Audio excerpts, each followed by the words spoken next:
प्रणाम और बोले विभा में आप सबका हार्दिक स्वागत और अभिनंदन। मैं विभा रानी और आज आपके सामने फिर से एक नए विषय के साथ। लेकिन इसके पहले अगर आपने अभी तक हमारा चैनल सब्सक्राइब नहीं किया है तो झट से चैनल सब्सक्राइब कर लीजिए, बेल आइकन दबा दीजिए, लाइक कीजिए, कमेंट कीजिए, शेयर कीजिए। और हाँ, आपको अगर लगता है कि आपके मन की किसी बात को मैं अपनी आवाज़ या अपने भाव या अपने शब्द दे सकती हूँ या अपने विचार दे सकती हूँ तो आप मुझे कमेंट बॉक्स में ज़रूर लिखें। अगर वो मेरी कैपेसिटी में हुआ तो मैं उसे ज़रूर पूरा करने की कोशिश करूँगी। और हाँ, आपको हमारा कार्यक्रम अच्छा लगता है ना? तो चलते चलते बस बाय मी अ कॉफ़ी के लिंक पर जाएं, जिसका डिस्क्रिप्शन दिया हुआ है डिस्क्रिप्शन बॉक्स में, और उस लिंक पर जा कर के हमारे लिए कॉफ़ी लें, हमें कॉफ़ी ले करके सपोर्ट करें। कम से कम एक कॉफ़ी, ज़्यादा से ज़्यादा आपकी जितनी मर्जी। कुछ दिनों पहले हमने आपसे बताया था कि हमारा एक कहानी संग्रह आया है, द बराबर देह दर्द और दिल, और इसमें 11 कहानियाँ हैं। आज मैंने सोचा कि इस कहानी संग्रह में से आपको एक कहानी सुनाऊं। ये कहानी एक ऐसी बच्ची की है जिसे हम एम्बिगुअस जेनिटेलिया के नाम से जानते हैं। बहुत रेयर केस होता है ये, लेकिन रेयरेस्ट ऑफ रेयर भी कुछ तो होता ही होगा। और अगर ऐसा होता है, मैं अभी तक जिसे कहते हैं कि मेरा कभी आमना सामना नहीं हुआ है, लेकिन मैंने सुना है। और चूँकि सुना है तो और मैंने खंगालने की भी कोशिश की, देखने की भी कोशिश की, खोजने की कोशिश की, तो मुझे ये पता चला कि यह रेयरेस्ट ऑफ रेयर है। रेयर केस ऐसा होता है, लेकिन अगर रेयर केस होता है तो अगर 1 करोड़ में भी एक केस होता है तो उस एक केस की आप उसकी पूरी ज़िंदगी की कल्पना आप कर सकते हैं। तो आइए, मैंने इसको आधार बना करके कहानी लिखी थी। इसका शीर्षक है ट्रांस ट्रांस ट्रांस। मैं इस कहानी के कुछ अंश आपको सुनाती हूँ और इस किताब को शिवना प्रकाशन ने निकाला है। शिवना प्रकाशन मध्य प्रदेश सीहोर से, और पंकज सुबीर जी इसके संपादक भी हैं, इसके व्यवस्थापक भी हैं, सब कुछ है। तो इस कहानी संग्रह में से इस कहानी को मैं यहाँ पढ़ती हूँ, ट्रांस ट्रांस ट्रांस। पूरी कहानी नहीं पढ़ूँगी, इसके कुछ अंश पढ़ूँगी।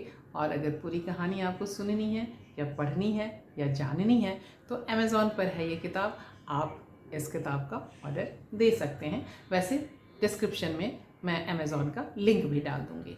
ट्रांस ट्रांस ट्रांस, कुछ अंश।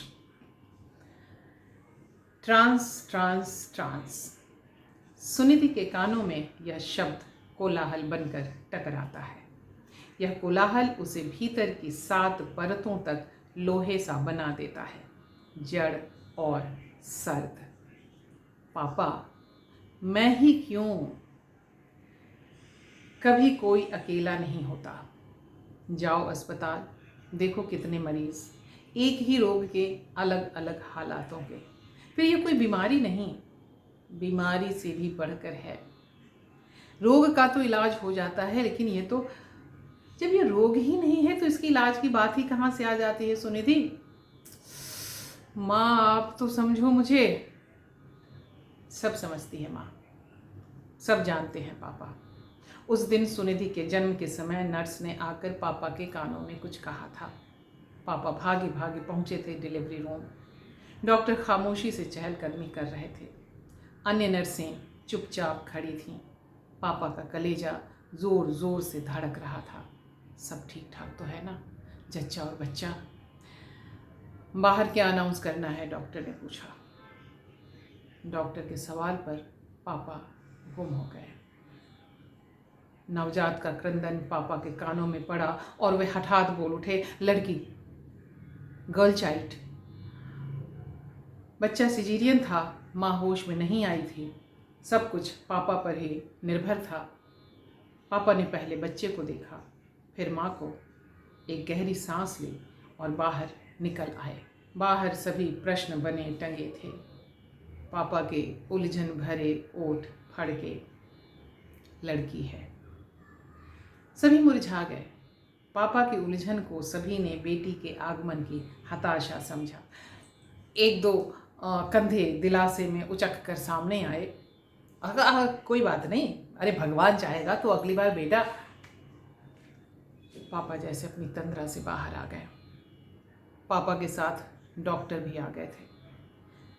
दिलासाओं के कंधों पर उन्होंने सवाल का त्रिशंकु को छोड़ दिया। माँ बच्चा दोनों जीवित हैं और स्वस्थ हैं, क्या ये काफ़ी नहीं? बहुत है, बहुत है, बहुत है। पापा की दृढ़ आवाज़ ने सबकी बोलती बंद कर दी। अब तक उसे अपने बारे में कुछ पता नहीं था, लेकिन बायोलॉजी पढ़ते समय उसे अपने भीतर कुछ असहज महसूस हुआ। घर आकर उसने अपने शरीर को टटोलना और आईने के सामने देखना शुरू किया, मगर उसे कुछ समझ में नहीं आया।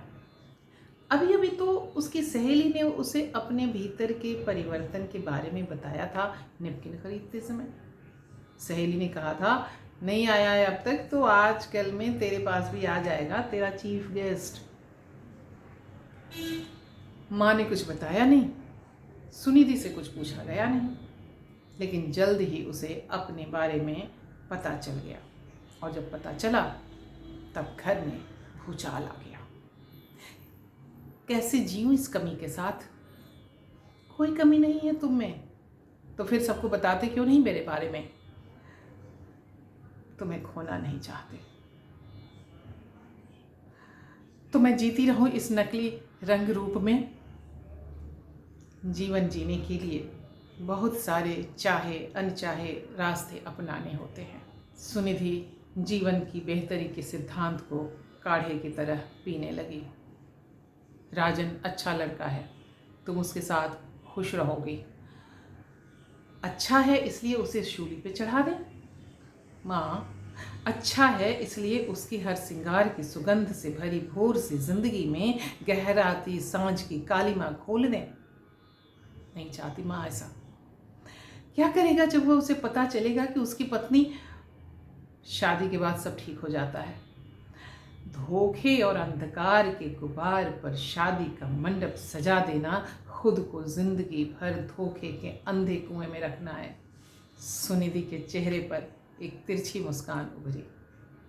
अच्छा लड़का, ओके, इम्तिहान भी हो जाएगा आपके उस अच्छे लड़के का। फ़ोन नंबर दीजिए उसका, मैं खुद उससे बात करूंगी। राजन ने कहा, सदमे में हूँ मगर हैरान नहीं। माँ पापा अपनी जगह ठीक हैं। बिन ब्याही बेटी अभी भी समाज का कांटा है, या खीर मिठाई जिसे या तो पैर में खुबे कांटे की तरह एक ही झटके में निकाल फेंकना चाहते हैं, या सब एक ही चटकारे में गड़प कर जाना चाहते हैं। तुमने अपनी बात बता दी, अब मुझे सोचना है आगे। सुनिधि, क्या हम कुछ दिनों तक आपस में मिलें, एक दूसरे को समझें?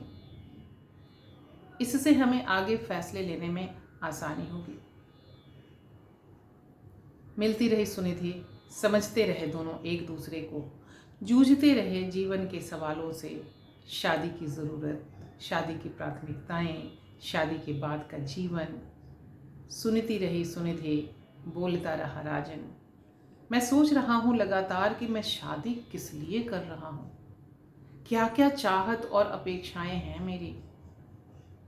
एक समझदार जीवन साथी, उसके साथ बांटे जा रहे सुख दुख, एक दूसरे को जान से भी बढ़कर चाहने और समझने की चाहत, एक भरा पूरा सेक्स जीवन, फिर बच्चे, उनकी परवरिश। तो मुझे ये लगता है सुनिधि कि इन सारी बातों में एक सेक्स ही ऐसा मुद्दा है जो यहाँ उभर कर आ रहा है और जिसे हमें डील करना है। बताओ तो, तुम क्या सोचती हो? जी, और आप क्या सोचते हैं आप भी बताइएगा। इस कहानी को पूरी पढ़ने के लिए इस किताब को लीजिए, द बराबर देह दर्द और दिल, शिवना प्रकाशन, सीहोर मध्य प्रदेश से निकला हुआ है। अमेज़ॉन प्राइम पर है और मैं इसका लिंक आपको डिस्क्रिप्शन में भी डाल दूंगी, जहाँ से भी आप ले सकते हैं। कमेंट बॉक्स में भी डाल दूंगी। और LGBTQ पर आपकी अपनी क्या राय है, इस पर भी मुझे ज़रूर बताइएगा। मुझे जानकर अच्छा लगेगा, आपसे भी बहुत कुछ सीखने को मिलेगा मुझे। और चलते चलते एक बार फिर आप सबका बहुत बहुत धन्यवाद, नमस्कार, सलाम, प्रणाम। और हाँ, हमारे लिए एक कॉफ़ी लेना ना भूलिएगा Buy Me a Coffee app से, उस लिंक पे जा कर के। और अपना ख्याल रखिए, क्योंकि आप हैं तो हम हैं। नमस्ते, प्रणाम, शब खैर।